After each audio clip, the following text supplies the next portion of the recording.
أصدقائي وصديقاتي، نهاركم سعيد. كل عام وإنتم دايما طيبين. النهاردة جولتنا هتكون في قلب محطة الرمل. أيوة، جولتنا هتكون مع أشهر مساجد اسكندرية، وهو مسجد القائد إبراهيم. ويعتبر مسجد القائد إبراهيم من أهم معالم اسكندرية، وهو يقع في محطة الرمل في قلب اسكندرية، لدرجة إن الميدان اللي حوالين المسجد اتسمى ميدان القائد إبراهيم. بيطل مسجد القائد إبراهيم على كورنيش اسكندرية، وأيضا من الأبنية المشهورة جدا مقر منظمة الأمم المتحدة، اللي هو حاليا مقر صحة طب الأسرة، أو مركز كان زمان اسمه مركز سوزان مبارك، وأيضا اسمه المركز الأفريقي لصحة المرأة. هو ليه مسميات كتيرة. وأيضا بيطل على كلية الطب، أقدم كليات الطب في الشرق الأوسط. ويعتبر ميدان القائد إبراهيم مزار تاريخي ومزار سياحي وأيضا مزار ديني، لأن المباني اللي حواليه المباني الإيطالية القديمة من عهد الحرب العالمية الثانية. وطبعا كمان هو بيطل على ترام اسكندرية. زي ما احنا شايفين، احتمال كبير ما نشوفش الترام أو المنظر الجميل ده تاني. ترام اسكندرية وهي ماشية. تم بناء مسجد القائد إبراهيم في عام 1948 للذكرى المئوية لوفاة إبراهيم باشا ابن محمد علي باشا، والي مصر ومؤسس العسكرية المصرية الحديثة. وقام بإنشاء وتصميم مسجد القائد إبراهيم المهندس الإيطالي ماريو روسي. كان في الوقت ده شاغل منصب كبير مهندسي الأوقاف في عهد الملك فؤاد الأول. وأيضا المهندس ماريو روسي كان هو مجدد مسجد من أجمل مساجد اسكندرية، المرسي أبو العباس، في عام 1945. طبعا كلنا شايفين الجمال والرسومات اللي على المسجد، طبعا كلها من عصور مختلفة.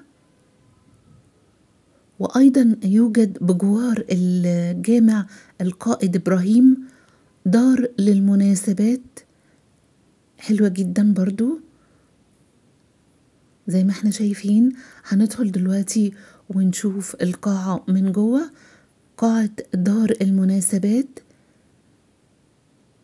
هنا المبنى من الخلف على الترام.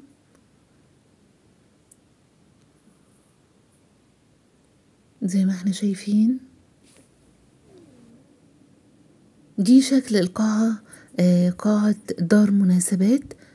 في جزء للرجالة، هنا بتنقسم جزئين، جزء للرجال والجزء التاني للسيدات.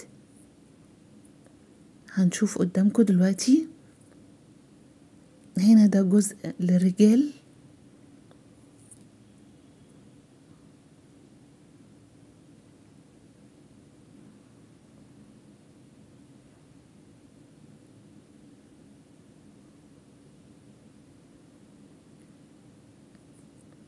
يعني حاولت اجيبها لكم من جميع الاتجاهات علشان اللي ما دخلش يشوفها.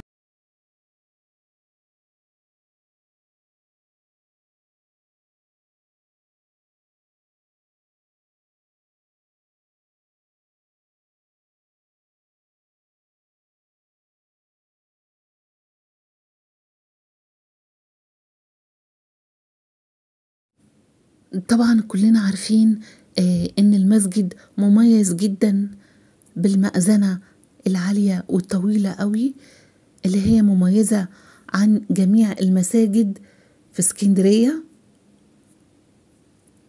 وإن هي كمان في نص المأذنة في ساعة علشان يعرفوا بيها التوقيت، وهي كانت على طول مظبوطة، لكن حاليا مش شغالة.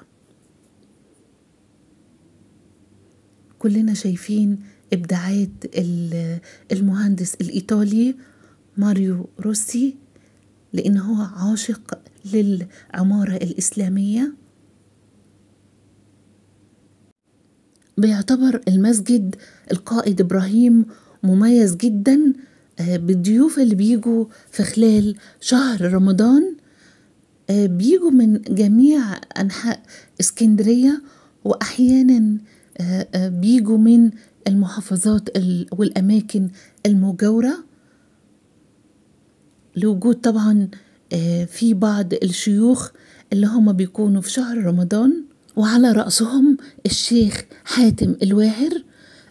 ودايما الأماكن بتكون مغلقة جدا من كتر عدد المصلين في شهر رمضان لصلوات التهجد، وتحديدا في العشرة الأواخر من رمضان أحيانا بيوصلوا لأكتر من 1,000,000 مصلي لحد مكتبة اسكندرية وشارع صفية زغلول وطريق الكورنيش البحر.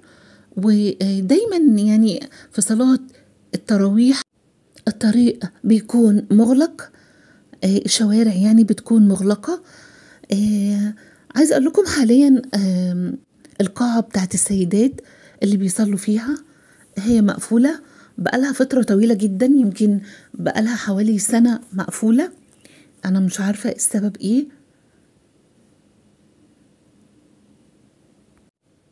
طبعا أنا أخدت لقطات سريعة جدا ومش كتير داخل المسجد، علشان كان في بعض المصلين وكانوا قاعدين بيقروا قرآن، كان لسه ميعاد الصلاة ما جاش. لكن خدت لقطات على السريع كده علشان نشوف شكل المسجد من الداخل. وأتمنى إن المحتوى يعجبكم، وإلى اللقاء، ودايما دايما في حب اسكندرية نلتقي.